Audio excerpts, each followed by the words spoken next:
कहानी की शुरुआत में हम एक बड़े से महल के अंदर एक प्रिंस को देखते हैं जिसे अपनी दौलत और खूबसूरती पर काफी घमंड था और वो हमेशा दूसरे लोगों को नीच नजरों से देखा करता था। ये प्रिंस इतना ज्यादा बिगड़ा हुआ था कि वो अपने महल के अंदर सिर्फ खूबसूरत लड़कियों को अंदर आने की इजाजत देता था। और एक रात जब प्रिंस पार्टी के दौरान महल के अंदर खूबसूरत लड़कियों के साथ डांस कर रहा होता है, तभी बाहर तेज तूफान आ जाता है। अब उस तूफान में होने वाली बारिश से बचने के लिए एक गरीब बूढ़ी औरत इस महल के अंदर आ जाती है और वो बूढ़ी औरत शहजादे को एक गुलाब का फूल देती है। लेकिन प्रिंस उस बूढ़ी औरत के बदसूरत चेहरे को देखते हुए उस गुलाब के फूल को जमीन पर गिरा देता है और उस गरीब बूढ़ी औरत के चेहरे का मजाक उड़ाते हुए हंसने लगता है। वो बूढ़ी औरत प्रिंस को काफी समझाने लगती है कि खूबसूरती कभी भी इंसान के चेहरे पर नहीं बल्कि उसके दिल में होती है। लेकिन प्रिंस उसकी बातों पर ध्यान नहीं देता और लोगों के सामने उस बूढ़ी औरत को बुरा भला कहने लगता है। यह देखकर वो बूढ़ी औरत समझ जाती है कि प्रिंस के दिल में रहम नाम की कोई चीज नहीं है, इसलिए वो बूढ़ी औरत अचानक अपना रूप बदल लेती है और एक खूबसूरत लेडी में बदल जाती है। दरअसल वो बूढ़ी औरत एक जादूगरनी थी जो एक बूढ़ी औरत का रूप लेकर प्रिंस के पास आई ताकि वह प्रिंस के दिल के बारे में जान सके। और वो समझ गई कि प्रिंस के दिल में गरीब लोगों के लिए प्यार बिल्कुल भी नहीं है। अब जाकर प्रिंस की अक्ल ठिकाने आ जाती है और वो घुटनों पर आकर उस जादूगरनी से कहता है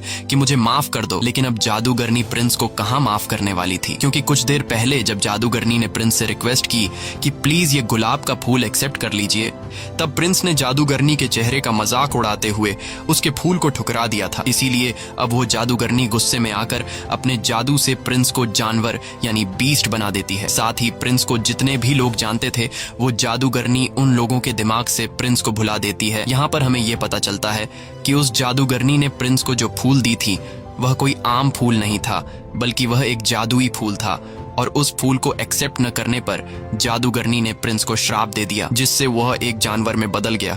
और यह श्राप तभी खत्म होगा जब प्रिंस को उस फूल की आखिरी पंखुड़ी गिरने से पहले किसी से प्यार हो जाए और वह भी प्रिंस से प्यार करे। लेकिन उस फूल के आखिरी पंखुड़ी गिरने से पहले अगर किसी ने प्रिंस से प्यार नहीं किया तो प्रिंस हमेशा के लिए इसी रूप में रह जाएगा और वह दोबारा कभी इंसान नहीं बन पाएगा। अब काफी साल गुजर जाते हैं लेकिन उस महल में कोई भी अपना कदम नहीं रखता क्योंकि उस जादूगरनी ने लोगों के दिमाग से प्रिंस और महल को भुला दिया था। अब यहाँ सीन शिफ्ट होता है उस महल के पास वाले गांव पर जहाँ हम एक लड़की को देखते हैं जिसका नाम बेल है। बेल को किताबें पढ़ना काफी पसंद है और आज भी वह एक नया किताब खरीदने के लिए जा रही है। बेल के फादर एक डिजाइनर हैं और वह अपनी बेटी बेल से काफी ज्यादा प्यार करता है। इसी गांव में गैस्टोन नाम का लड़का भी रहता है। गैस्टोन बेल को काफी पसंद करता है और वह बेल से शादी करना चाहता है, लेकिन बेल ऐसा बिल्कुल भी नहीं चाहती थी क्योंकि गैस्टोन एक धोखेबाज इंसान था और वह अक्सर गैस्टोन को इग्नोर कर देती।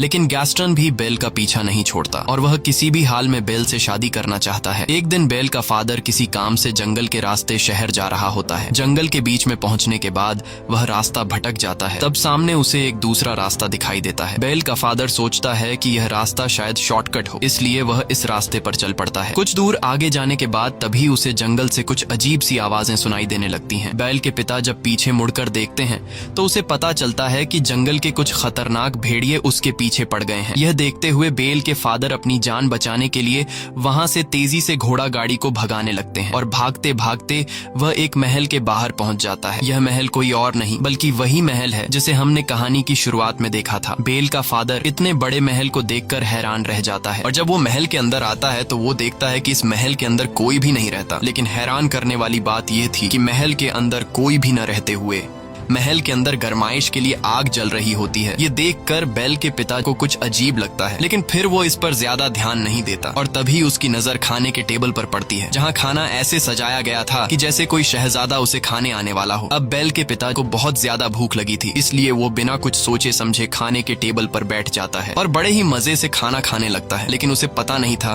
कि कुछ देर बाद उसके साथ कुछ ऐसा होने वाला है जिससे उसका होश उड़ने वाला था। और जब बेल का पिता मजे से खाना खा रहा होता है तभी अचानक टेबल पर रखा कप बेल के पिता के करीब आता है और हैरान करने वाली बात यह थी कि वह बेल के पिता से बातें करने लगता है।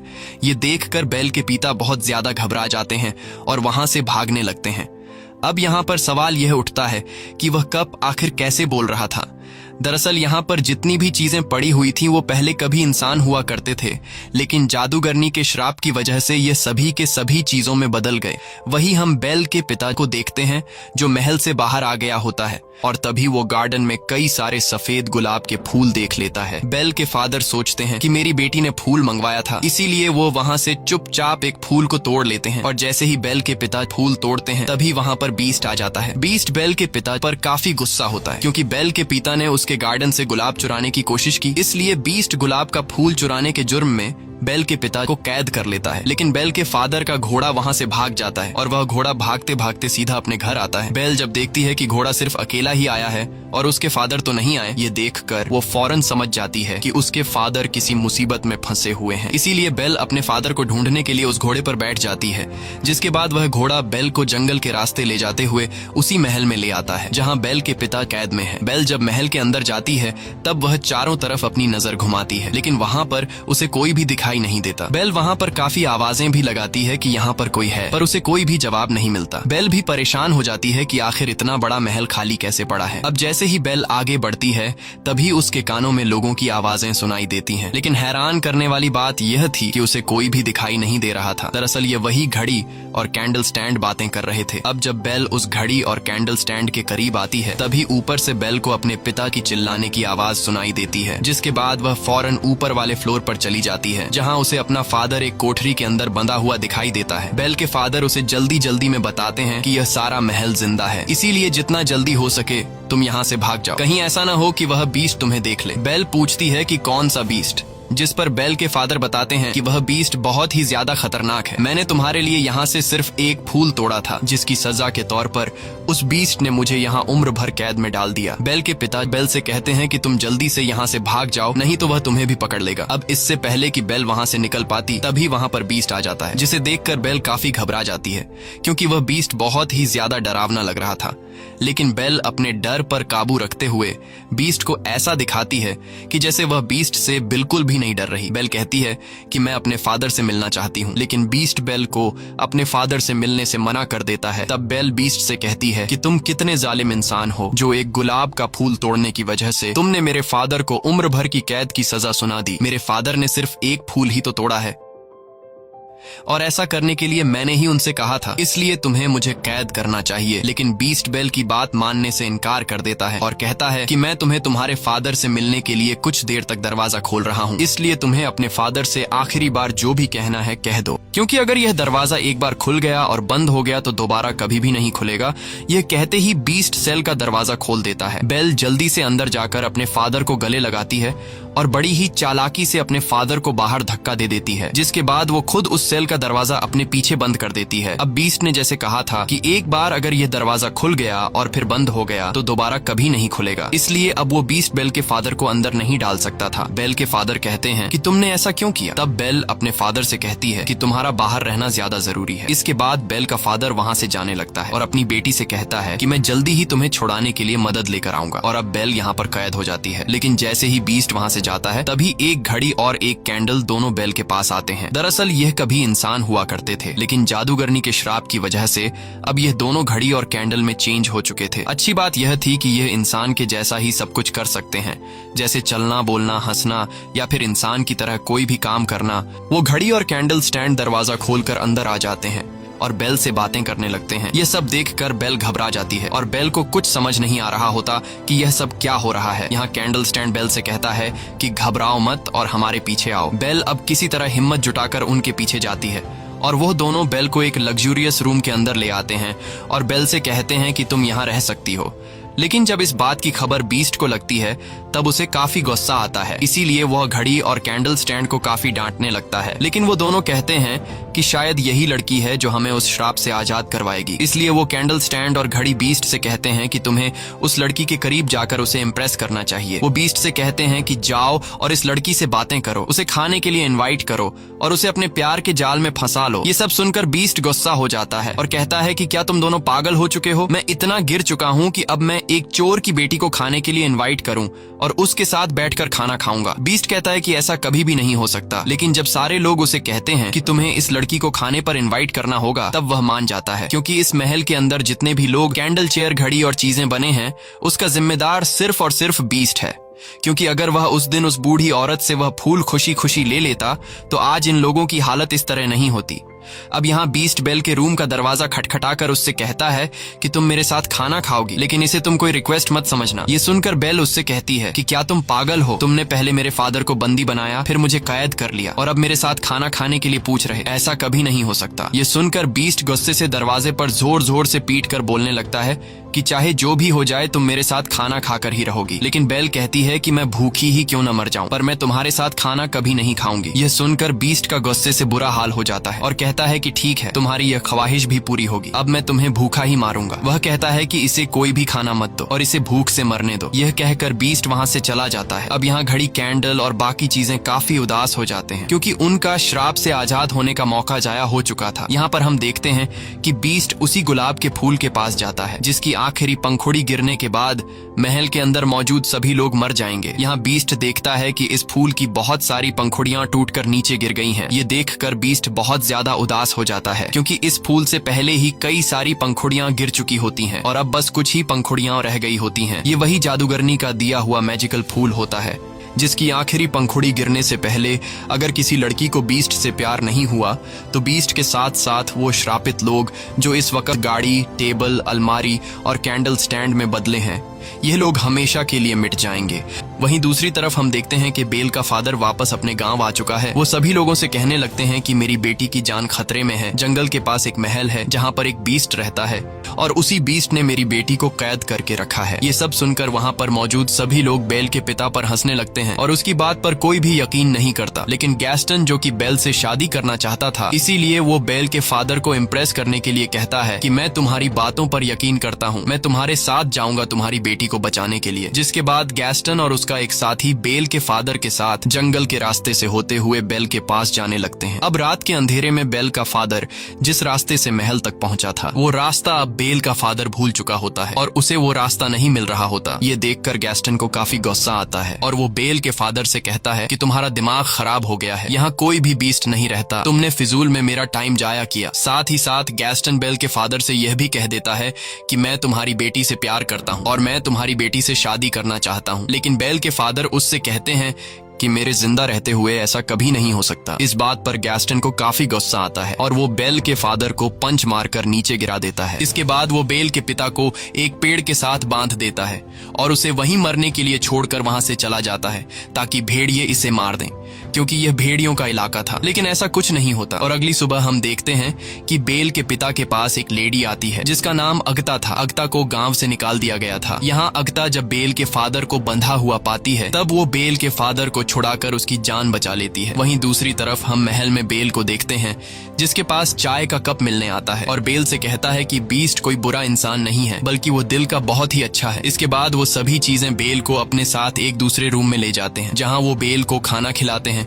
यहाँ बीस्ट आकर जब ये सारी चीजें देखता है तो वो चुपचाप वहाँ से चला जाता है। अब जब बेल वापस अपने रूम में सोने के लिए आती है तब उसे पास में ही एक दूसरा रूम दिखाई देता है, जिसे देखकर बेल बिना कुछ सोचे समझे उस रूम के अंदर चली जाती है और यह वही रूम होता है जिसके अंदर वो मैजिकल फूल रखा गया था। बेल उस फूल के करीब जाती है और जैसे ही उस फूल को छूने वाली होती है तभी वहां पर बीस्ट आ जाता है और वो बेल को डांटते हुए कहता है कि तुम्हें अंदाजा नहीं है कि तुम क्या करने वाली थी। अगर इस फूल को कुछ हो जाता तो हम सबकी जान चली जाती। बीस्ट गुस्से में आकर उससे कहता है कि चली जाओ यहाँ से और दोबारा मुझे अपनी शक्ल मत दिखाना। बीस्ट के जोर से चिल्लाने की वजह से बेल रोते हुए महल को छोड़कर जाने लगती है। इस दौरान महल की श्रापित चीजें बेल को रोकने की काफी कोशिश करते हैं, लेकिन बेल कहती है कि अब मैं इस महल में एक सेकंड के लिए भी नहीं रुकूंगी और वो घोड़े पर बैठकर जंगल के रास्ते जाने लगती है।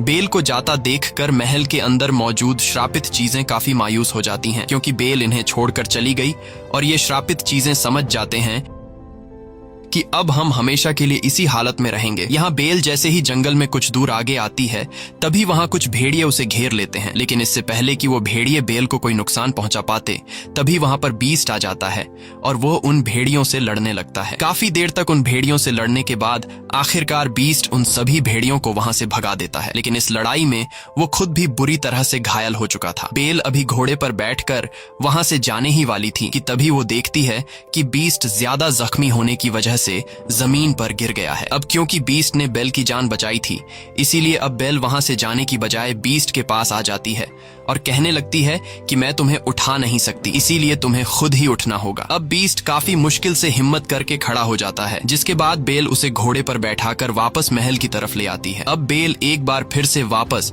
उसी महल में आ चुकी थी। महल में मौजूद सभी श्रापित चीजें बेल को दोबारा से देखकर काफी खुश हो जाती हैं, क्योंकि वो सभी चाहते थे कि बेल यहीं हमारे साथ रहे और बेल और बीस्ट को एक दूसरे से प्यार हो जाए, जिसकी वजह से श्राप का असर खत्म हो जाएगा और सब कुछ पहले की तरह वापस नॉर्मल हो जाएगा। यहाँ वो चीजें बेल को अपनी पूरी स्टोरी बता देते हैं कि उस फूल की आखिरी पंखुड़ी गिरने के बाद हम सभी मारे जाएंगे, लेकिन ये चीजें बेल को पूरी बात नहीं बताते कि उस फूल की आखिरी पंखुड़ी गिरने से पहले तुम दोनों को एक दूसरे से प्यार हो जाना चाहिए, क्योंकि अगर ये चीजें बेल को पूरी सच्चाई बता देते तो बेल समझ जाती कि ये लोग मुझे जबरदस्ती बीस्ट के प्यार में धकेलना चाह रहे हैं, और ये सब पता चलने के बाद बेल को बीस्ट से असली वाला प्यार कभी नहीं हो पाएगा। यहाँ हम देखते हैं कि बेल बीस्ट के पास जाती है और वह बीस्ट के जख्मों पर मरहम पट्टी करने लगती है। साथ ही वो बीस्ट के जख्मों पर मरहम लगाते हुए बीस्ट को कुछ शेर सुनाती है, क्योंकि बेल को शेर और शायरी और बुक्स पढ़ने में काफी इंटरेस्ट था। लेकिन जब बेल शेर पढ़ती है तब बीस्ट उस शेर के आगे का हिस्सा खुद कंप्लीट कर देता है। यह देखकर बेल काफी हैरान हो जाती है और बीस्ट से पूछती है कि क्या तुम भी पोएट्री पढ़ते रहते हो? तब बीस्ट कहता है कि मैं लव स्टोरी, प्यार, मोहब्बत, इन सब के बारे में पोएट्री नहीं पढ़ता, लेकिन मैंने बहुत तालीम हासिल की है। ये सुनकर बेल समझ जाती है कि बीस्ट काफी पढ़ा लिखा है, इसीलिए वो हर एक पोएट्री के बारे में जानता है। बीस्ट की ये बातें सुनकर बेल कहती है कि मुझे तो प्यार मोहब्बत की बातें और कहानियां काफी पसंद हैं, जिस पर बीस्ट कहता है कि वो तो तुम्हारी शक्ल से पता चल रहा है कि तुम्हें किताबें पढ़ना कितना पसंद है, लेकिन अगर तुम पढ़ना ही चाहती हो तो कुछ अच्छा पढ़ो। इसके बाद बीस्ट बेल को अपनी लाइब्रेरी में लेकर जाता है, जो कि काफी बड़ी थी। वहां पर काफी सारे बुक्स थे। बेल इतने सारे बुक्स को देखकर एकदम शॉक रह जाती है और काफी खुश भी हो जाती है, क्योंकि गांव में पढ़ने के लिए उसे कोई भी बुक नहीं मिलती थी, लेकिन यहाँ तो किताबों की अलमारियां भरी पड़ी हैं। यहाँ बीस्ट बेल से कहता है कि अगर तुम चाहती हो तो तुम हमारे साथ रह सकती हो, और अगर तुम्हें मेरी बुक्स की लाइब्रेरी पसंद आई है तो आज से ये लाइब्रेरी तुम्हारी। ये सुनकर बेल काफी ज्यादा खुश होती है और फिर वक्त के साथ इन दोनों की दोस्ती गहरी होने लगती है। ये दोनों एक दूसरे के साथ टाइम स्पेंड करने लगते हैं और एक साथ खाना खाने लगते हैं। अब इन दोनों को एक साथ रहना काफी अच्छा लग रहा था। यहाँ बीस्ट बेल को खुश रखने के लिए गाना गाकर सुनाता है, जिसे सुनकर बेल को काफी अच्छा लगता है। यहाँ घर की श्रापित चीजें इन दोनों को एक साथ देखकर काफी खुश होते हैं और समझ जाते हैं कि यह दोनों अब एक दूसरे को पसंद करने लगे हैं। एक दिन कैंडल स्टैंड बीस्ट से कहने लगता है कि तुम्हें अब बेल से अपने प्यार का इजहार कर देना चाहिए, क्योंकि वो भी तुम्हें पसंद करने लगी है। लेकिन बीस्ट कहता है कि वो कभी भी मुझसे प्यार नहीं करेगी, क्योंकि मैं एक जानवर हूँ। लेकिन कैंडल स्टैंड बीस्ट से कहता है कि ऐसा कुछ भी नहीं है, तुम एक बार ट्राई तो करो। यहाँ बीस्ट के सारे साथी यानी वो सारी चीजें बीस्ट से बेल को आई लव यू बोलने के लिए बार बार कहते हैं। जब बीस्ट बेल से अपने प्यार का इजहार करने के लिए रेडी हो जाता है तब ये श्रापित चीजें पहले बीस्ट को तैयार करते हैं और बीस्ट से एक सुंदर प्रिंस बना लेते हैं। वहीं दूसरी तरफ ये लोग बेल को भी एक रानी की तरह तैयार कर लेते हैं। बेल को डांस करना काफी पसंद था, इसीलिए वो दोनों डांस करने लगते हैं। वहीं दूसरी तरफ हम देखते हैं कि बेल के फादर वापस अपने गांव में आ चुके थे। वो सभी को बताते हैं कि गैस्टन ने मुझे जंगल में बांधकर छोड़ दिया था ताकि जंगल के खूंखार भेड़िए आकर मुझे खा लें, लेकिन गैस्टन यह सब मानने से इनकार कर देता है और कहता है कि यह बूढ़ा झूठ कह रहा है। यहाँ बेल के फादर के साथ अगता भी होती है, जिसने बेल के फादर की जान बचाई थी, और यहाँ अगता भी बेल के फादर के हक में गवाही देते हुए लोगों को सारी सच्चाई बता देती है कि गैस्टन ने बेल के फादर को जंगल में बांधकर उसे भेड़ियों का खाना बनने के लिए छोड़ दिया था। लेकिन गैस्टन अपने किए से बिल्कुल मुकर जाता है और कहने लगता है कि यह लड़की झूठ बोल रही है। साथ ही वो कहता है कि अगता की गवाही कोई मायने नहीं रखती, क्योंकि इसे तो पहले से ही गांव से निकाल दिया गया है। अब यहाँ पर गैस्टन का साथी भी झूठ बोल देता है और कहता है कि गैस्टन जो भी कह रहा है वो सच कह रहा है। अब एक बंदे की गवाही को सुनते हुए सभी गाँव वाले गैस्टन की बातों पर यकीन कर लेते हैं और सभी लोग यह समझने लगते हैं कि बेल के फादर की दिमागी हालत बिगड़ चुकी है और उसके ऊपर कोई शैतानी साया है, इसीलिए वो उल्टी सीधी हरकतें कर रहा है। अब यहाँ गांव के लोगों को लगता है कि अगर यूं ही बेल के फादर को खुला आजाद छोड़ दिया गया तो वो हमारे लिए खतरा बन सकता है। इसीलिए ये सभी बेल के फादर को पकड़ लेते हैं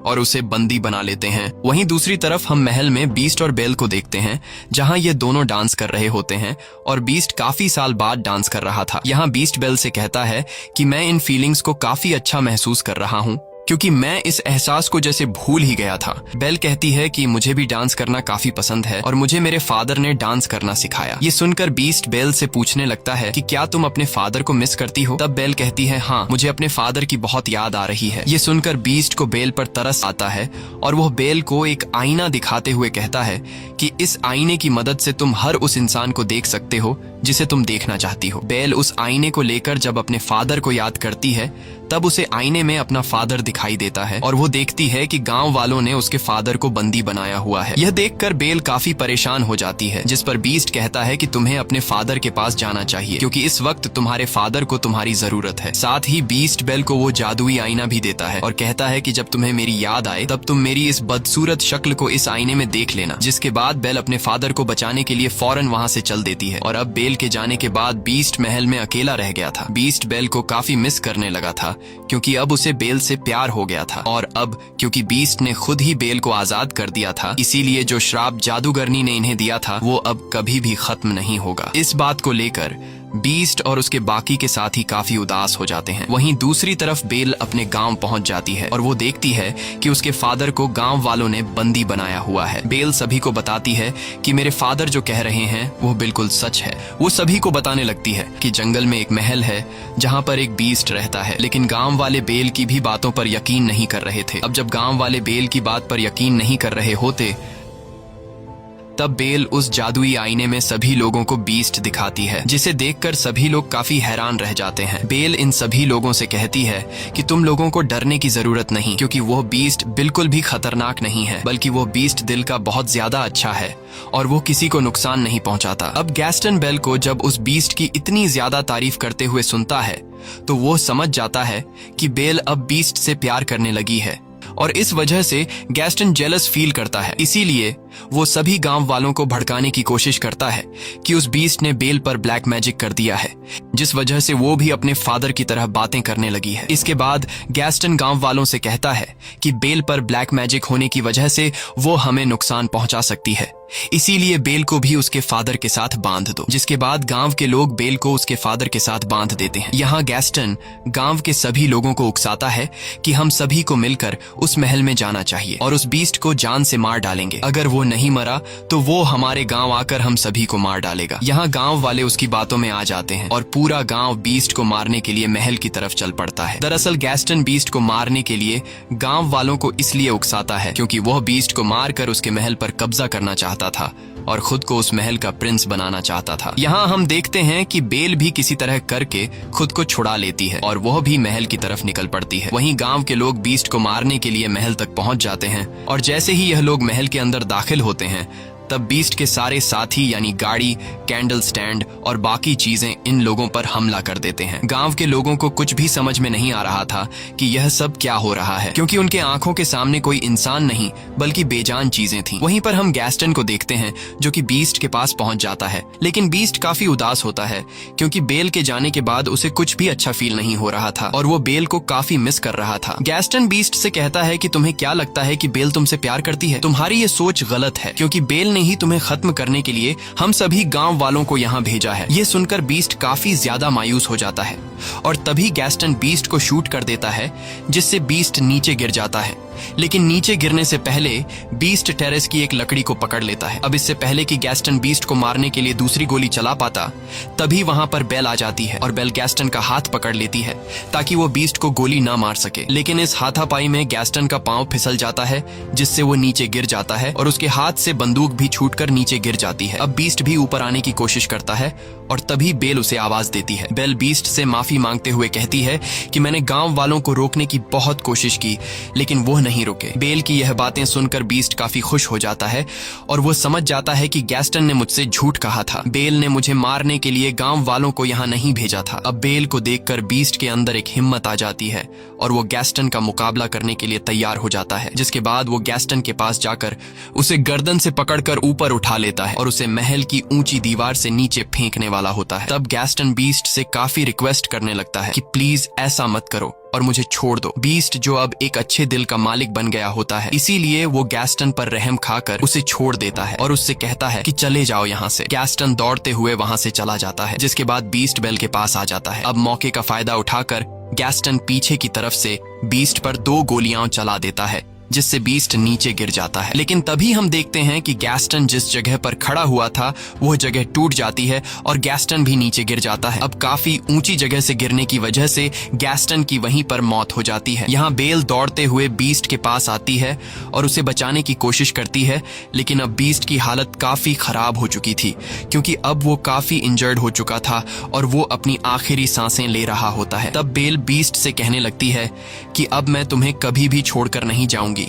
लेकिन बीस्ट कहता है कि अब मेरा जाने का वक्त आ चुका है। ये सुनकर बेल कहती है कि ऐसा कुछ नहीं होगा, सब कुछ नॉर्मल हो जाएगा। और तभी हम देखते हैं कि उस गुलाब के फूल की आखिरी पंखुड़ी भी नीचे गिर जाती है। जैसे ही पंखुड़ी नीचे गिरती है, बीस्ट बिल्कुल खामोश हो जाता है और पैलेस के अंदर जो चीजें थीं अब वो सभी की सभी बेजान हो जाती हैं। बीस्ट को मरता हुआ देखकर बेल को काफी दुख होता है और वो रोने लगती है। यहाँ बेल बीस्ट से अपने प्यार का इजहार कर देती है और वो बीस्ट से कहती है कि मैं तुमसे बहुत प्यार करती हूँ। ये कहकर बेल बीस्ट को किस कर लेती है और तभी वहाँ पर अगता भी आ जाती है। अगता वो लेडी है जिसे गांव से निकाल दिया गया था। और यहाँ आता है कहानी में सबसे बड़ा ट्विस्ट, क्योंकि हमें पता चलता है कि अगता कोई आम लेडी नहीं बल्कि वही जादूगरनी है जिसने बीस्ट को श्राप दिया था। यहाँ वो देखती है कि बीस्ट को किसी से प्यार हो गया है और वो लड़की भी अब बीस्ट से प्यार करती है, यानी कि अब वो श्राप खत्म हो चुका था। और तभी हम देखते हैं कि बीस्ट के चारों तरफ रोशनी चमकने लगती है, जिससे बीस्ट अब एक खूबसूरत प्रिंस में बदल जाता है। ये देखकर बेल काफी खुश हो जाती है